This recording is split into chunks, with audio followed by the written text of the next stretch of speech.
There we go. That is your official list for 2024. Top 10 with cheats. Some number of games. Yeah.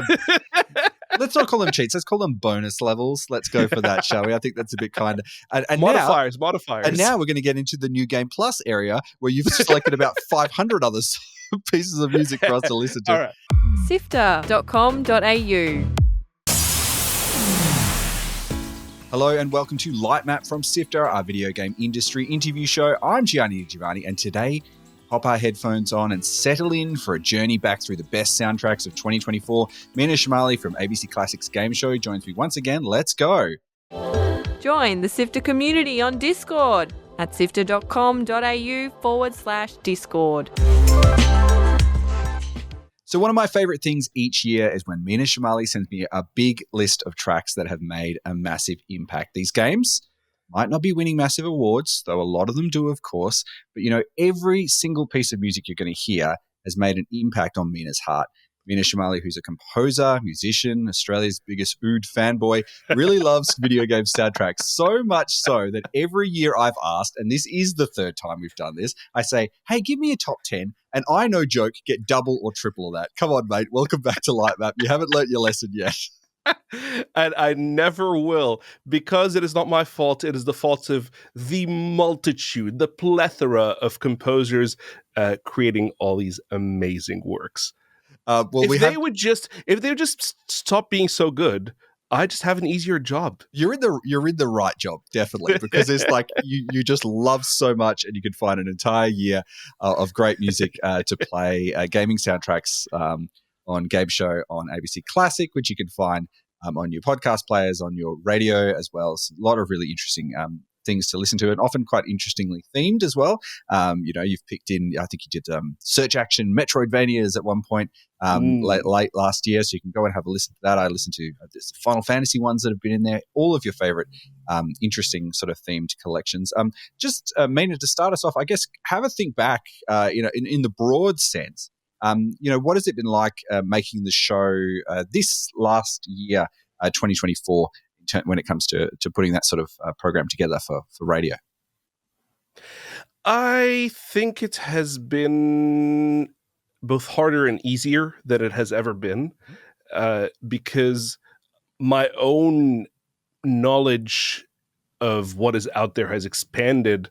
We're going into the 8th year of doing the show, and across the past 7 years, there's a lot to discover, and even revising some things that, when I started, we'd find these soundtracks and then I'd find out more about what went into them, and I'd be really excited to share that. So it is as much an increase in breadth as it is in depth. And I fear, in the best way possible, that it will only get deeper and broader, and I'm here for it. Yeah, because we've asked you once again to pick your top 10, and you've actually picked 11. You've got a 1 and a 1A, and I'm not sure how you decided you were going to split those two. Do you want to start with telling me what your thinking was exactly with that? Because one of them was kind of just like, this is just my favorite composer of the year. Is that basically how it's kind of worked out? Kind of. It's not. See, even that phrase, my favorite composer of the year, it's more, I recognize that this composer has done such an amazing job and has been showing up consistently for over a decade making video game music. And in 2024, it's really been paying off extra for Will Roget. All right. Well, let's start the first one, which I think is probably one of the most iconic pieces of music that is in any game this year. You would have heard it hundreds of times.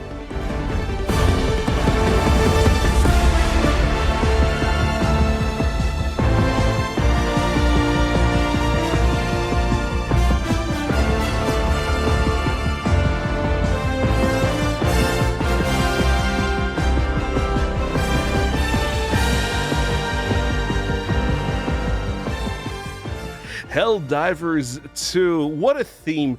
And it's not just that this melody is so banging and so soaring and so heroic. It's also that it's slightly unusual on a rhythmic bed of 5 beats, 5/4, instead of the kind of 4/4 that we are used to in a lot of music. He's pretty cheeky, Will, with his time signatures. It's so iconic. I think you immediately hear it, and I think it's going to go up there as one of those themes that will just become associated with video games in a way. I think back to like the original Halo theme, for example. We hear that music and we're immediately taken to that place.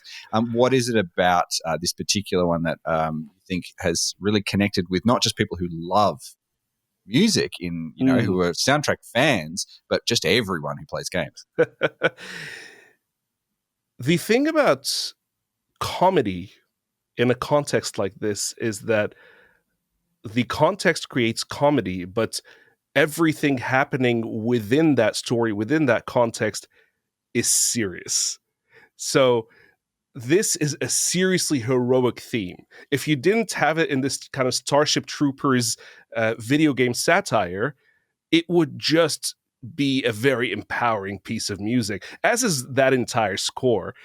And because if you ever watch comedy movies and listen to their scores are actually very serious. Yes, there are a lot of comedies that play with those comedic type of tropes, musically speaking, but it's these things are really happening to these characters.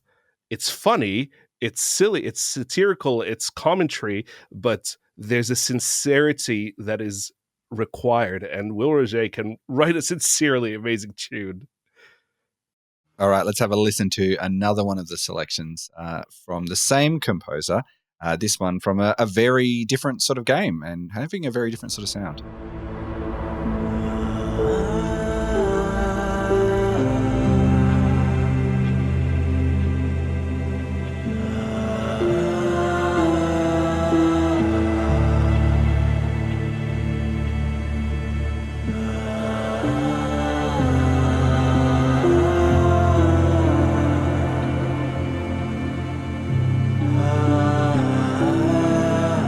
That's the Remnant from Pacific Drive. That's the main theme of that game. Very sort of different to that very over-the-top, bombastic sort of,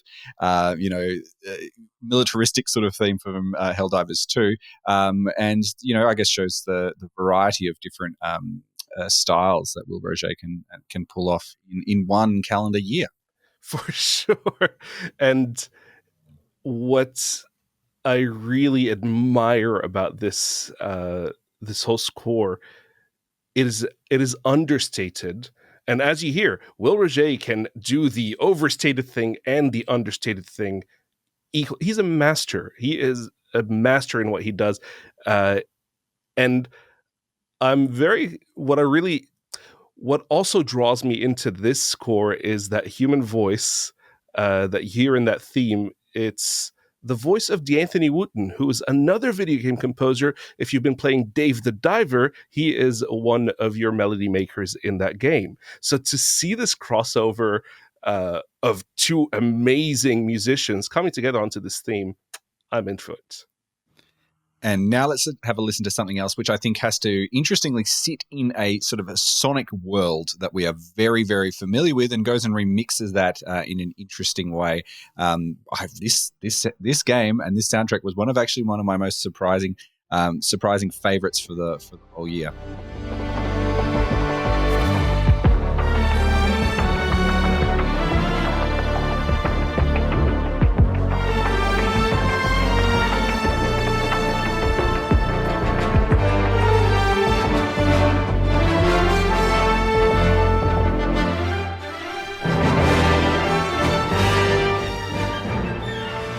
Star Wars Outlaws. And I know opinions are mixed about the game, as they are with any Ubisoft game. But the thing about Ubisoft is that no matter what your complaints are about game design, about story, about economic motivation, they never miss with the music. So to work with Will Roget to reinvent the sound of Star Wars in this hive of scum and villainy kind of way, the criminals of the Outer Rim, that has this kind of, draws a bit of John Williams and draws a bit of the Western. It's video games what Mandalorian was to Star Wars and TV. And I love what he's done with there. And it's such a broad, it's not just the orchestra, it's a broad spectrum of soloists, including that main theme features electric violin by Matheus Souza, I believe his name is, a Brazilian violinist that works with Will on many of his scores. To me, it also actually really reminded me of some of that modern interpretation of that sort of classic sort of thematic idea of what Star Wars is. A little bit like what Nicholas Britell did with the Andor original score Andor, as well. Yeah. It was like quite like that interesting sort of like that beat and that those electronic instruments in a way that we just think of often John Williams, right? When we think of Star Wars. But like that, this is that new generation. Don't discount John Williams with electronics. There were electronics in Home Alone. There were electronics in AI. He can do it. He's a master of the orchestra, but he's not shy from the electronics. Is all I'm saying. Well, not in Star Wars as much though, right? Yeah. So that's what I really fair. liked about the Star Wars Outlaws soundtrack, because there is that sort of different interpretation of what that world could be. And what I like about it, if you think about the game itself, as you said, it's from a different perspective from what we normally get to see. So it sort of makes sense that it's going to sound a little bit different to what we would actually see in the films. Don't you reckon? I do. And that is part of what makes Star Wars the global appealing property that it is that the galaxy is more than Skywalkers. It is huts. It is all kinds of droids. It's all kinds of animals, or space animals, to put it in Archer terms. But yeah, I love that we get to visit all these different corners, all these different planets, and it's reflected in this breadth of music. And for this score, as if Will wasn't having his best year yet, he gets nominated for a Grammy in the third year the Grammy Awards are honoring video game music in its own dedicated category. One of those five nominated scores, Will Roger, Star Wars Outlaws. How about that? It's pretty good. And as we said, there are more than one interpretation of a wretched hive of scum and villainy, and that is where we are heading next.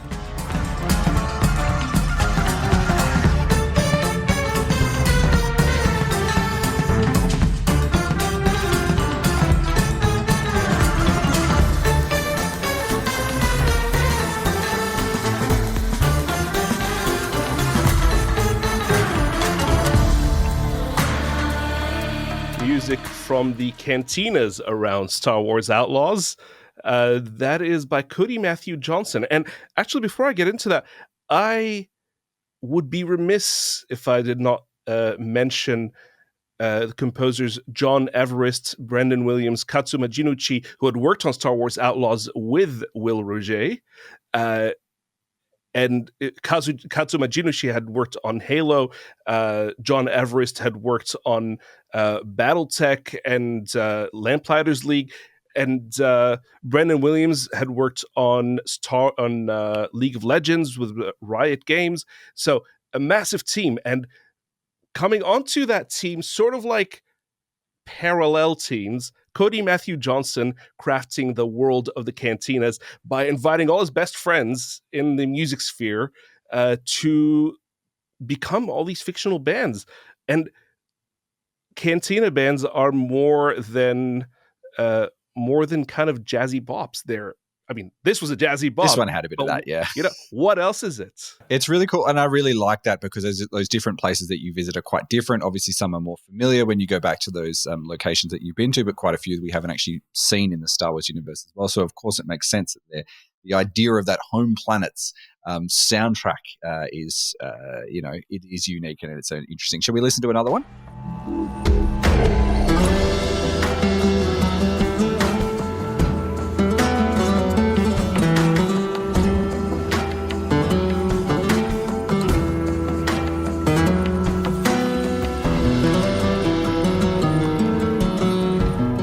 That is the playing of George Doering, who has been playing guitars on scores for many years. He's played on multiple other scores this year alone, or 2024 alone. He's also on the score for Star Wars Outlaws, playing guitars, bouzouki, ukuleles, oud. There is oud in Star Wars because of this man, and I'm very happy about that. I didn't put it in this list because I was trying to limit my numbers, but I did not. I'm sorry. This is what your limit looks like, and we appreciate that. But I can see, it's interesting. Again, that's again a very different sort of sound to what we would normally associate with a Star Wars film, but very, very cool, very sort of like just interesting places. You just feel like you've just stepped into somewhere that's just completely different. It's just cool that we now get these opportunities to visit. Because I remember the early Star Wars games you would play, and they basically just had the film soundtrack, right? They just kind of reused to an extent. Yeah. But across the years, they've even had their own original Cantina tunes. Peter McConnell, I remember, of Grim Fandango, and who had worked on a bunch of the LucasArts stuff, had worked on, was it the Old Republic? He had contributed some Cantina tunes of his own. Well, so he wasn't just doing jazz for Grim Fandango. Quite a bit newer though. Like I'm thinking about like the early 90s ones, like your X-Wing and stuff like that, where you had to put it into DOS prompt in order to start. Me back. Rogue Squadron was my game. Rogue Squadron 2. Very good, very, very good. I got that disc which had them all on them. Let's listen to one more Cantina. Grab a drink, grab a seat, have a listen to this one.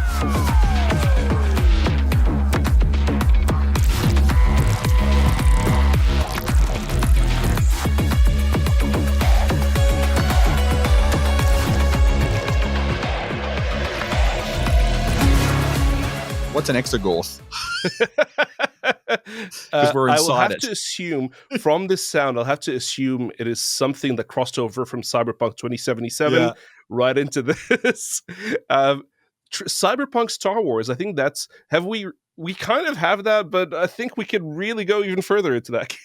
I think that's the next one. I think there was going to be a game set on Coruscant, and if there was ever going to be a Cyberpunk Star Wars, I think that's the one. It's going to be the dirty underbelly of what that world will be. But yes, again, so 3 different interpretations of 3 sort of like familiar locations, and very different sounding than what we would normally associate with Star Wars. I think I'm with you. Ubisoft games, they are all good to listen to, and they are all have got something about them that makes people come back to them every single year when they bring out the same version of the new game. If you're listening, I write music. Let me score one of your games. Anyway, no. I'm not plugging in. What are you talking about? I think the trick is you got to make friends with Cody Matthew Johnson, basically, and then you can get it. You can get a gig. I am friends. I love Cody. Cody is such a lovely guy. But he could be a lovelier guy. Cody, I'm going to send you this podcast, and you can get me on to the next Ubisoft project. Oh, Lord. All right, let's talk about another Ubisoft project. Let's head into a long-running series, but it is doing something pretty different, and I guess something pretty awesome, actually, for this long-running series.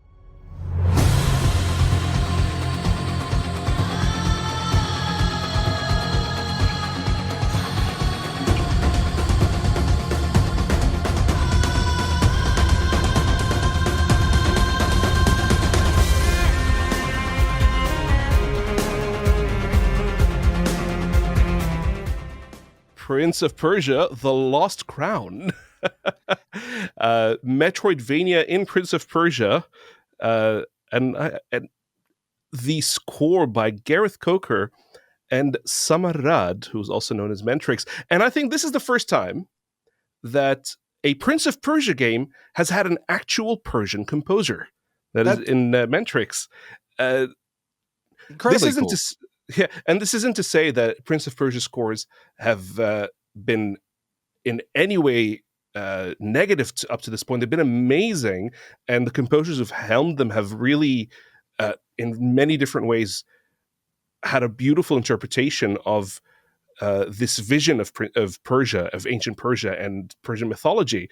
And they've worked with Iranian instrumentalists at different points. You can hear in those improvisations. I will say the first Prince of Persia, The Sands of Time, the first 3D Prince of Persia, Stuart Chatwood of the Tea Party scored that, basically like a rock score played through Middle Eastern and Indian instruments, correlating to the Iranian and Indian elements of the story. And amazing. I listened to that score. I did the digital equivalent of wearing out that that disc, which I just listened to MP3s. But yeah, Prince of Persia: The Lost Crown. I am loving that mix. Gareth Coker bringing in the Master of Ori and the Blind Forest and Immortals: Phoenix Rising and Ark Survival into this world, this beloved video game world, and that collaboration, you can hear it. One hell of an adventure. And it's not the only Prince of Persia game that we got last year, because we got this as well.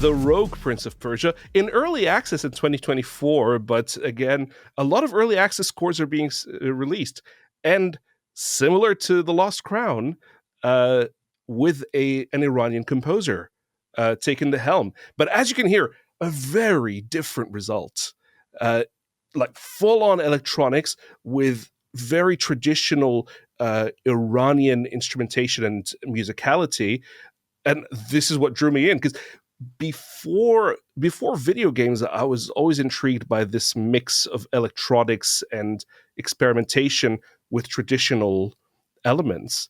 I used to listen to this Lebanese composer troupe and producer troupe called REG Project, and they were creating their own Middle Eastern music and remixing some old classics, and with whatever EDM was in 2001 and, throughout the early 2000s. That was my jam. And in that same spirit, the Rogue Prince of Persia is my traditional EDM jam.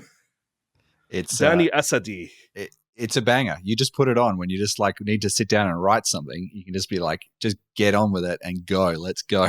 So now, the next composer that we've selected, I think, is featured in your lists in previous years. This is another one which is looking at some traditional music from all different parts of the world. Let's have a listen to the first one you've selected from that.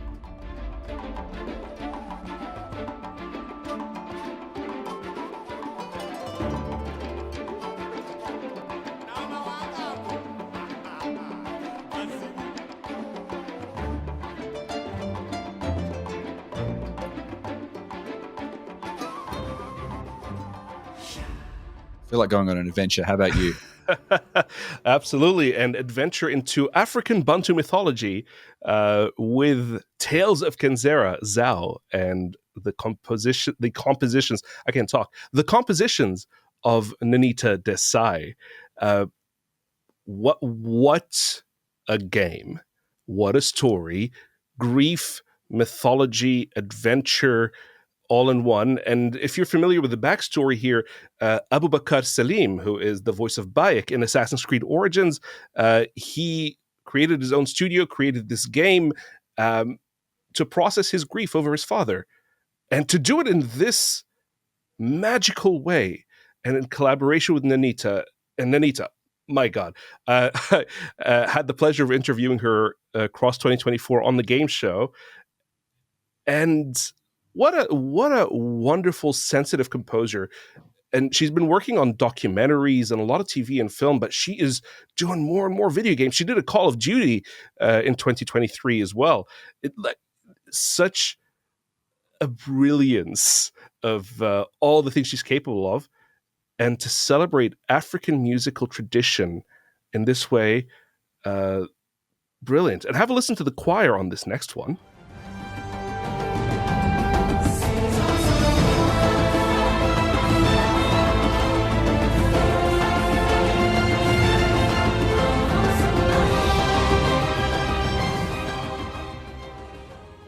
If anything about this sounds familiar or feels familiar, it is because that is the choir you would have heard on the Black Panther movies.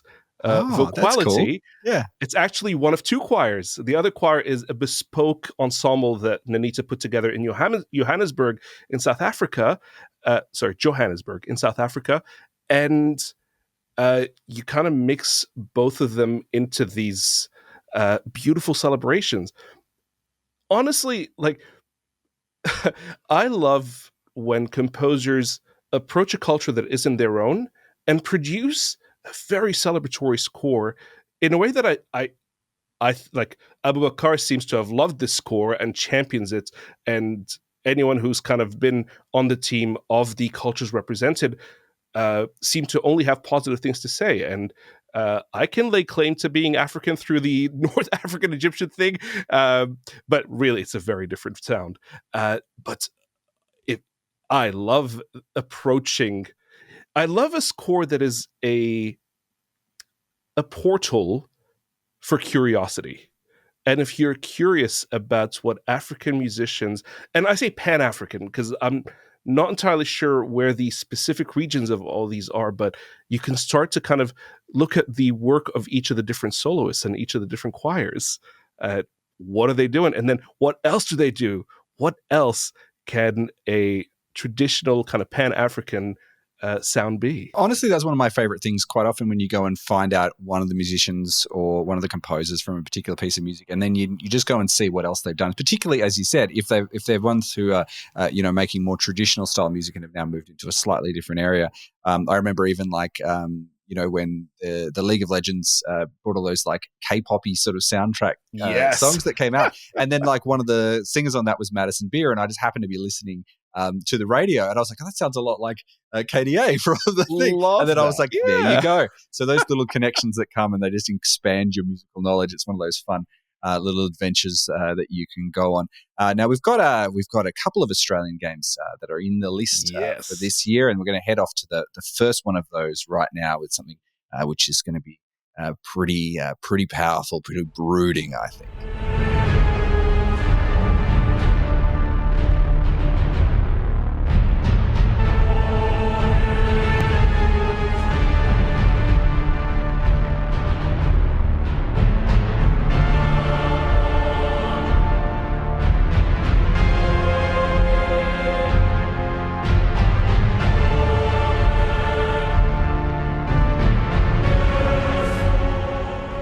Solium Infernum, The Politics of Hell, the 2024 remake of a 2009 title by League of Geeks. And Michael Allen with that score that he calls a Moog Requiem. It's a mixture of religious choir and synthesizers from the 1960s. Yeah, there's a drone there, isn't there? It's like that. Yeah. There's a lot of electronics happening throughout the score. And part of his references throughout the score, I had the pleasure of also chatting to Michael on ABC about his gaming career, and part of his references for Solium Infernum was A Clockwork Orange, Wendy Carlos's seminal score, and that's all Moog, the Moog synthesizer, the iconic sound at the heart of many even modern Hollywood scores. And what a powerful piece of or collection of pieces of music, enough to win him the award for Best Music in a Video Game or Other Interactive Media at the 2024 Screen Music Awards right here in Australia. That honestly so well deserved after his many years just consistently showing up with amazing work. I will have to disclose here that Natalie Jeffries and myself collaborated on a score that was nominated, and we lost to Michael, and honestly could not be happier. It's always good when that happens. You're like, yeah, fair enough. Yeah, reasonable. That was a great one by you as well. Definitely loved listening to some of that through the last year as well. But yeah, it's one of those excellent. Every hue of you, just to plug. I'm not using this for my own clout, not at all. Anyway, no, this is about Michael. Michael, Solium Infernum, what a score. Yeah, what a game. Very interesting one. One that I think, will sort of, it'll sit as an interesting moment because obviously this was one of the games that League of Geeks, this company that has been around for a very long time in Australia, it was effectively the last game that they were able to make before they went into hiatus. The game, which was, of course, incredibly critically well received, had a dedicated fan base, but the international financing meant that this game was their kind of last shot, and it meant that, unfortunately, it's kind of gone into a hibernation mode. So, the fact that they can pick up this prize is one aspect of, the kudos that they've received for this game from a studio that I think has been like a key studio in Melbourne for many, many years, is kind of, great for them. And it just speaks to the challenges being faced by the video game industry in Australia and around the world. I'm hoping things get better, but I do not have the crystal ball yet. Haven't acquired it yet. It's a microtransaction, actually, to get the crystal ball to predict the future of the games industry. Extortionist, but what are you going to do? Exactly. One-time use, and then there's a long time, or you can pay to shut down the time. Turns out the publisher of the year 2025 isn't letting up. Yeah, it's in early access, that one. We're early. So, all right, let's stick with another Australian game, one you've selected. This is an award-winning game, picked up a couple of awards this year at the Australian Game Developer Awards.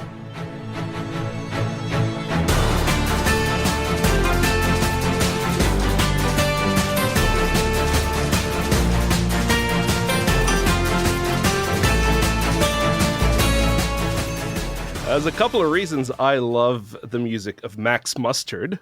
First being the score fundamentally by Andrew Burford, also known as One Above. I'm not sure if this is his first game score. It may be, but what a banging job. Such a cinematic score with very punchy modern production. And with the style of the game, it's very easy for something to be that punchy and that kind of energetic to be overwhelming, but it feels like it works well. It works really well with the beautiful, bubbly visuals of this platforming VR phenomenon. But also, sorry, you're going to say something. Well, no, I was going to say, it feels like there is a platformer sound, and this feels like a platformer, soundtrack. Don't you reckon? What is it about those sort of things that, I mean, you're the music expert, not me, but what is it that makes it sound like a platforming game? It's kind is of it the bounciness? Maybe you're bouncing on it is platforms? the bounciness. I remember looking into the music of Super Mario Bros. Back in the day, and how that melody is bouncy like Super Mario. It's like bum bum bum. It's the syncopation. It is the energy, the kind of the staccato kind of vibe. Potentially that's it, but if you look at Metroidvanias as a sort of platformer, Dead Cells has a very different sound that is nowhere near this, but it's still a platformer sound, so to speak. I don't know. We've got another example to play, so should we have a listen to that and see if that fits within our thesis?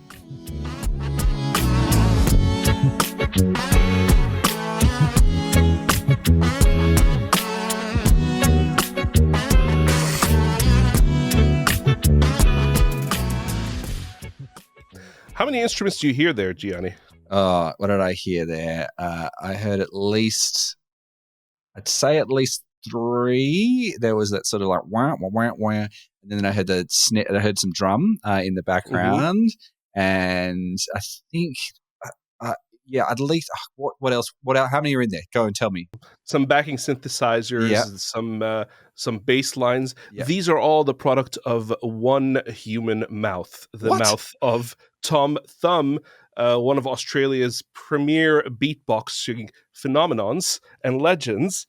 I first saw him as a support act for Naturally 7, the a cappella ensemble, in 2011. And they could not have picked a better support act. because he is a superstar in his own right. He exploits technology and his immense ability to produce any sound with his mouth, with his vocal cords, with his and he'll run it through effects and he'll do all these extra things, but you just give him a mic and he fundamentally knows how to produce a universe of different sounds. And to have him in video games, Tom Thumb in a video game, oh my God. I remember last year's ABC Classic 100 countdown about your favorite instrument. There was a slot for human percussion, vocal percussion, and Tom Thumb played a track of him performing with the Queensland Symphony Orchestra. And like, this one guy can stand up to an orchestra. So for him to be the star at the center, I'm here for it. So thank you, Max Mustard. Thank you, One Above, for bringing Tom Thumb into video games in this official manner. Yeah, it's very cool. Very, very, very cool. All right, now let's see if our thesis about platformers and sound actually holds up as we go for one of the most award-winning games of this year, and one that actually, is a game of tributes, and actually has some really nice, thematic musical tributes all the way through it as well.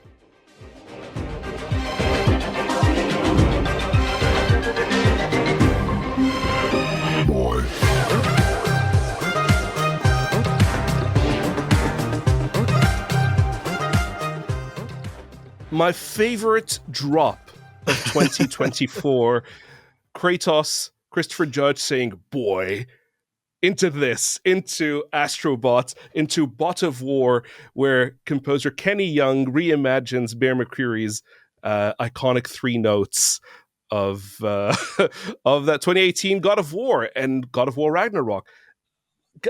And that's not the only thing. Everything gets the Astrobot treatment. Like this one.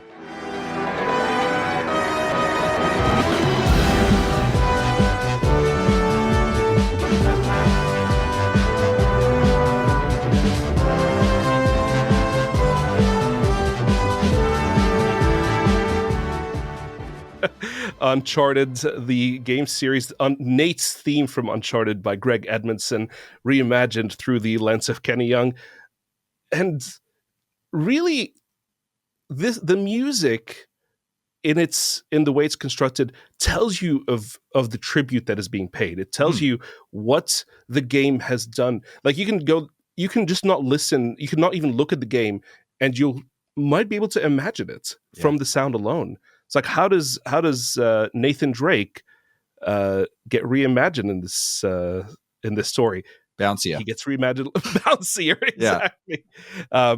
And how do you then remix one of the most kind of emotionally rich PlayStation stories of the last several years? Well, this next one. Yeah.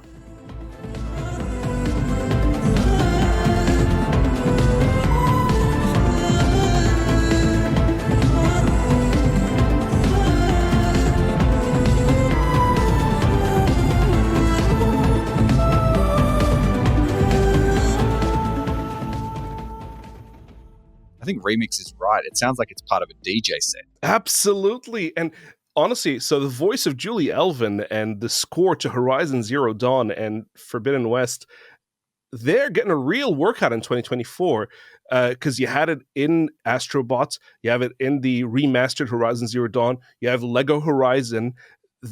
Those themes are really enjoying another moment in the sun, and I love that. And Julie Elvin, the voice of Horizon Zero Dawn, we've spoken on many occasions, and I've interviewed her for publications before. What a humble superstar! Not just celebrating her own work, but just the context in which her work has occurred, and the composers that she's worked with: Joris de Man, The Flight, Niels van der Leest, Alexa Lazochuk, Jonathan Williams, all these Horizon composers. The original Horizon scores are a total of maybe more than 10 hours.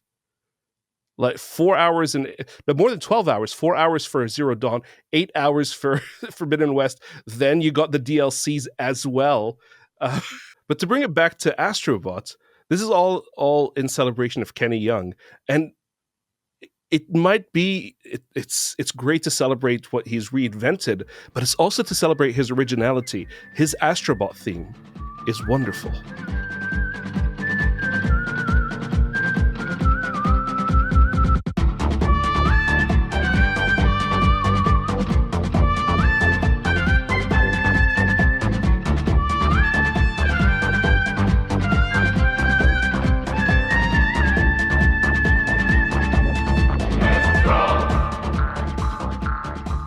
Is that a mouth harp?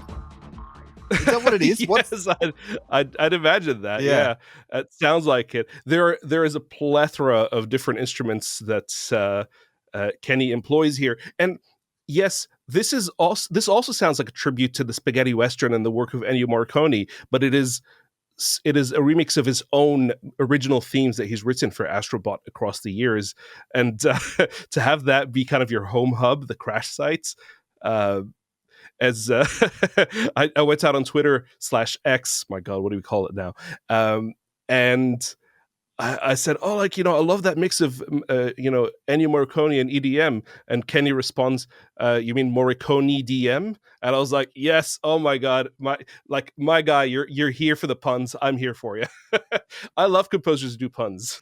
Well, let's have a listen to another track from slightly different sort of world. But for me, ever so slightly different. But for me, I think that this particular, I guess, genre, which is to say JRPGs, are what I sort of associate with the sort of bridging of the gap of what, originally would have sounded like filmic music and now became video game music. There are composers in the past, of course, which have a lot to do with that. And this is one that I think is a really interesting example that kind of, takes some of that in that sort of scale that we feel in those Japanese role-playing games.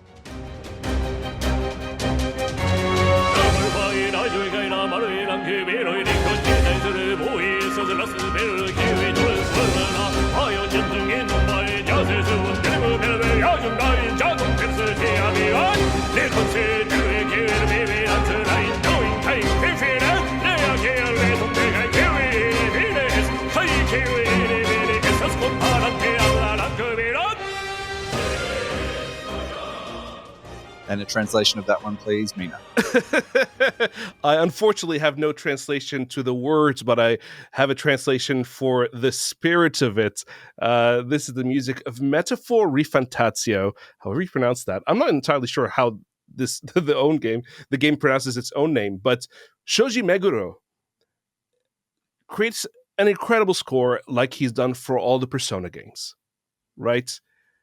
But then he gets on board an actual Buddhist priest, a chief priest of the Myoyoji temple, Kaiseki Honryo. And there's, I spoke about sincerity with Helldivers. Yeah. This is sincerity. This amazing monk is taking this as seriously as any of his religious duties. And if you've seen the live performances, it's the monk sitting there chanting as he would in the temple, while people dressed as characters from the game just walk on stage and display it. And how many game soundtracks can you say feature an actual Buddhist priest turning them into a banger? All right, now let's look at one of these ones that I think is I actually really, really loved the soundtrack of the previous game that came out. It was that this team had actually worked on. It's actually one of the ones that I have on my phone at all times because it's so cool. And I'm really interested to see how this team has come together again to work on a game that I think a lot of people are saying one of the sleeper indie hits of 2024.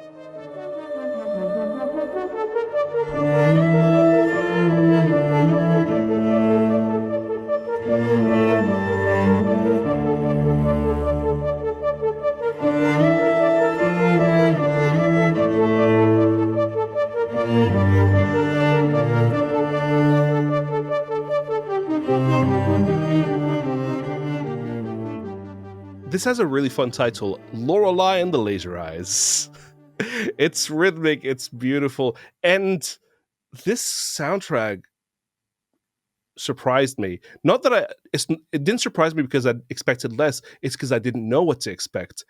And then when I played it, I was like, oh, this is what you're doing. Composers Jonathan Eng, Daniel Olsen, Leanna Olsen, who is also the cellist, Leanna Olsen, creating this contemporary experimental chamber score, sort of this cross between classical chamber music, electronic music from the 1960s, and film noir.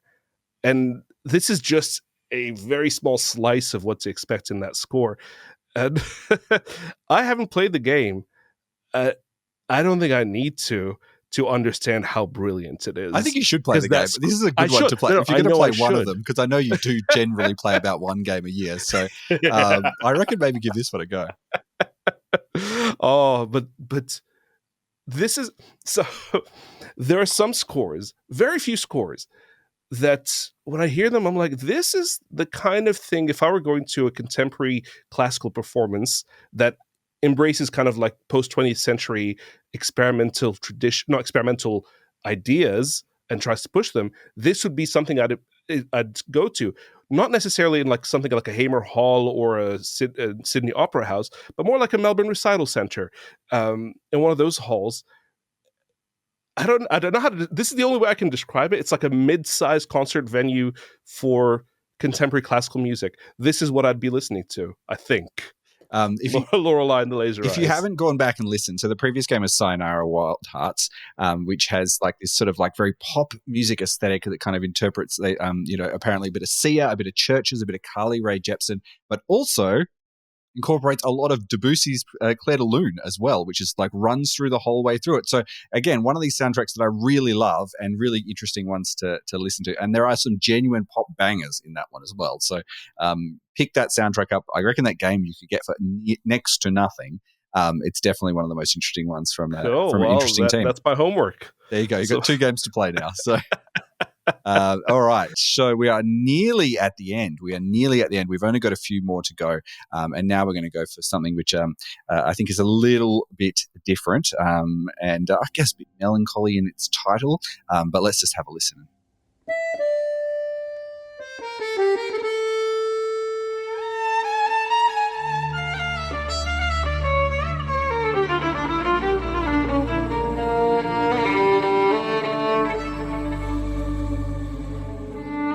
The Thaumaturge. It's a game that depicts an alternate version of Poland. Sort of, I believe leading up to or around World War One. A bit earlier than that, actually, around 1905. Possibly, yes. Yeah. 1905, yes. Leading up to is what I think I was thinking of. Now, I don't know what I could tell you about this game or the story, but I could listen to this score all damn day, and I have. I have put this score on and lost track of where I was in it. I was like, has that score really been running for the last 45 minutes and I haven't even realized? Because I've just been so engrossed in its vibe, in its atmosphere. And those composers, Agnieszka Wlazły and Sebastian Sajinsky, what an incredible feat. It's the whole score. Sometimes in video games, it's easy to create a mostly electronic or virtual score, like where you don't really have live instruments, you just approximate it. But this feels like an entirely live score that almost seems semi-improvised by virtuosos. Again, like Lorelei and the Laser Eyes, this is the kind of thing I'd go to see in concert. I'd just go to see this small ensemble of like 5 people just going nuts on their instruments. And when I say going nuts, I don't mean just shredding all the time. There's a delicacy, there's a sensitivity, but within that, such control. And the kind of control I envy as an instrumentalist. It's like, I want to be able to do this. And to them, it's like breathing. And that's this score.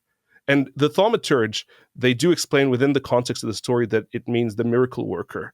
And these composers, these musicians, very aptly named. Well, we are at our final pick. This is number, quote unquote, 10. Yeah, 10. It's 11 out of, top 10. This is number 11 soundtrack, even though I think we had a few soundtracks at the beginning, so it's actually probably more like 14.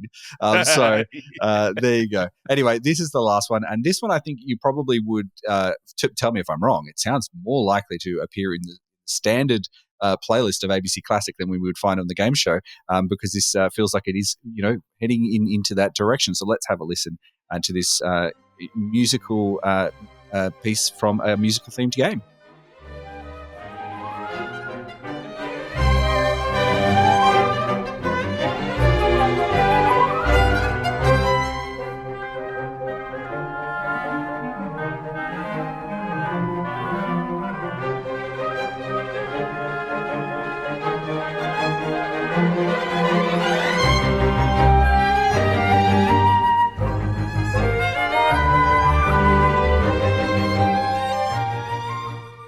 This is the music of the game Symphonia, which came out towards the end of the year, and I was so glad that I caught it, that I came across it through the YouTube channel of one of my friends, Marco Meatball.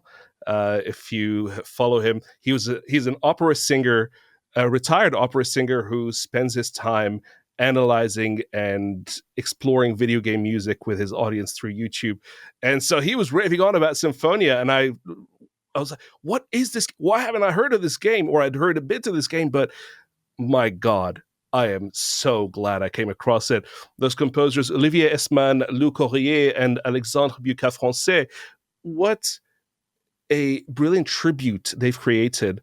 The game itself, your character is a violinist in a world energized and run by music. And when the music goes away, they go searching for the music. So they go through the the Valley of the Woodwinds, the Field of Strings, the Castle of Brass, something like that. It's the music is the most powerful integration of music and video game mechanics and story I've seen in a while, maybe since Stray Gods, almost since Stray Gods. But again, like the previous game, all performed live by the Scoring Orchestra of Paris. And to have an orchestra recorded this beautifully and performing this wonderfully, and hopefully inviting people's curiosity, just like Tales of Kenzera can invite your curiosity into African music, this might invite your curiosity into the European classical canon. And who are the composers that have inspired us across the last several centuries of orchestral writing? There we go. That is your official list for 2024. Top 10 with cheats. Some number of games. Yeah. Let's not call them cheats. Let's call them bonus levels. Let's go for that, shall we? I think that's a bit kinder. And modifiers. And now we're going to get into the New Game Plus area where you've selected about 500 other pieces of music for us to listen to. Right. So let's run through some of the honourable mentions that you've selected for 2024. Here's the reason. The reason they are honourable mentions isn't because they weren't worth including in the list. Absolutely every single one is worth including.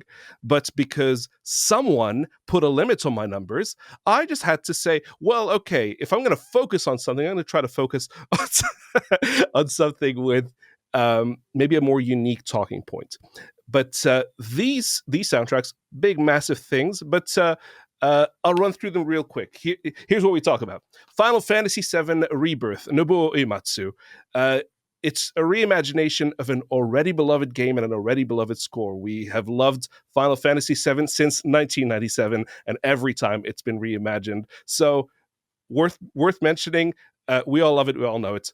Move on to Indiana Jones and the Great Circle. Gordy Haab, who had been composing Star Wars soundtracks for the last decade plus, recapturing the spirit of John Williams if he had done video game music, does it again with the Indiana Jones games. And this score, as a bonus, includes a few musicians who actually played on Raiders of the Lost Ark. Can you believe that? Recorded in the same places with some of the same musicians. So that's really fun. Hades 2. Now, the sequel to Hades was always going to be a big deal. Technically, it's an early access. So let's put it on the 2025 list when it comes out, and then we'll dive into it. It's amazing.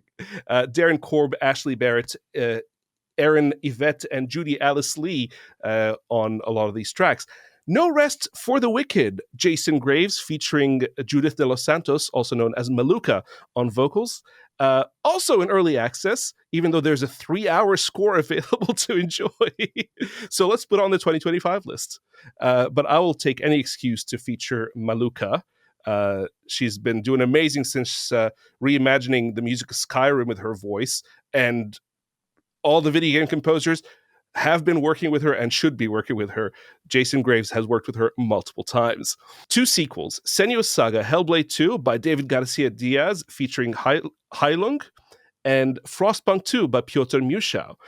Both of them strong sequels to strong games. They take the previous ideas and make them bigger and better and badder. And with Hellblade 2, the series deals with psychosis and perception, so the composer, who's also the audio director, really kind of nails that binaural audio necessary for this perception. And it's no wonder they won for Best Audio at the Game Awards. And a fun fact about Piotr Muschau, composer of Frostpunk 2, produced by 11-Bit Studios, one of my earliest video game projects was collaborating with him on a little mobile game called Funky Smugglers. This from the same studio in their kind of early days. So always enjoy a chance to shout him out. Such a talented human. Neva by Berlinist. It's the same studio that brought you Grease, and the same composer team. So if you loved the music of Grease, you'll love the music of Neva. The Plucky Squire, Mike Georgiades, the composer. He's one of the composers of Assassin's Creed Odyssey. He's the one who plays all those wonderful lyres and bouzouki and guitars to give every location, every character that extra vibrancy. So if you take those bits of Odyssey and put them into this family-friendly fantasy adventure, you get The Plucky Squire and this wonderful score. And finally, last but definitely not least, Black Myth Wukong by 8082 Audio and Zai Jinyan. It's a great score for a great reimagining of the story of a journey to the West. And that score combining Western orchestral and traditional Chinese elements, definitely worth celebrating. It has been stuck in my head all year. And there we go. That's like 900 or so. And the good thing is actually, though, this year around, like, because we've got all these honorable mentions, that we didn't have as many of them in previous years because maybe Meena had more control, maybe I had more control of Meena. But what we will do is we've got a Spotify playlist, and if you are listening to this on your podcast player or you're watching the video version, if you head over to our website, sifter.com.au, and look for this episode, you'll find a big list of all of these tracks and all of the composers that have been chosen for this, but also a playlist. So you could actually go and add that and go and listen to that full curated list. And we'll have all of the honorable mentions on there. I don't think they're on there at the moment, right as we're recording this, but they will. So then you can have a big old list of music, an unfiltered collection of Meena's love. Well, thank you for letting me express my love. So, we've just heard of all the things that you enjoy, all the creative pieces that you found love for this year in 2024, all of them. Meena, what can we look forward to from you and your creative endeavors this year? Well, definitely more game show. That ain't going away. As long as I can control any aspect of it, that's not going away. So it's a lot of exploring video game music, and I have been dividing my time between radio, writing and recording for games, and theater. So it's a bit more theater actually, and because I'd also been teaching, so I'm putting teaching on the back burner for a while. So I'm gonna have a little more time and space to explore more of who I am in creating video game music. So that's part of my goal. I'm looking forward to that when we get to this time next year when we record the next one to hear some cool things that you can drop in there. Meena, it's always been an incredible pleasure and an honor to have your expertise and your care for the musical soundtracks of 2024, 2023, 2022. Let's do it again next year, shall we? Let's do it. All right, you can find Game Show on ABC Listen app. You can find it on ABC Classic if you tune in. You can stream online or catch up there. It's a really good show. And there's just pick the one you like or listen to them all. You can just have it come to your phone. That's what I often do. I think I said last year I like to just do chores and just have it on in the background. It's really good. It's quite good for mowing the lawn. I don't know why. I really like doing it and mowing the lawn. This has been like it makes mowing the lawn feel epic. It makes it feel epic, definitely. Like you're completing a long quest that is. Hold on. It's like you're about to mow the lawn. Ba ba ba ba. Ba, ba. Yeah, exactly right. This has been Light Map by Sifter. My name is Gianni Giovanni. This is our interview podcast. We've got a few others if you've been listening to this one. Another one called Drop Rate, where we review games, where we've actually done our 2024 list of our favorite games of the year, and there's a big variety there. So if you're looking for something to listen to before we kick into the busyness of 2025, that's a good place to go. Maybe you can see what you're going to pick up on the next sale. So that is Drop Rate if you search for that. If you like to keep in the know, you can listen to Walkthrough, which is our weekly video games news podcast that comes out every Sunday, and it is the place to go. If you love games but can't spend all day reading about it or looking at all that, and you just want to get one place where we keep you in the loop for the biggest news of the week and the biggest game releases that you can check out of the week to come, that is Walkthrough. So head to our website. You will find links to all of that. That website is sifter.com.au. Now, Sifter is produced by myself, Fiona Bartholomaeus, Courtney Smith, Daniel Ang, Adam Christou, and Chris Button. Mitch Lowe is senior producer. And as I said, my name is Gianni Giovanni. I'm Sifter's executive producer. Thanks to Audio Technica Australia and Apple for their support of Sifter. Leave us a rating and review. Tell your mates. We're going to catch you on the next episode of Light Map when we head into that in 2025. Until next time, have fun.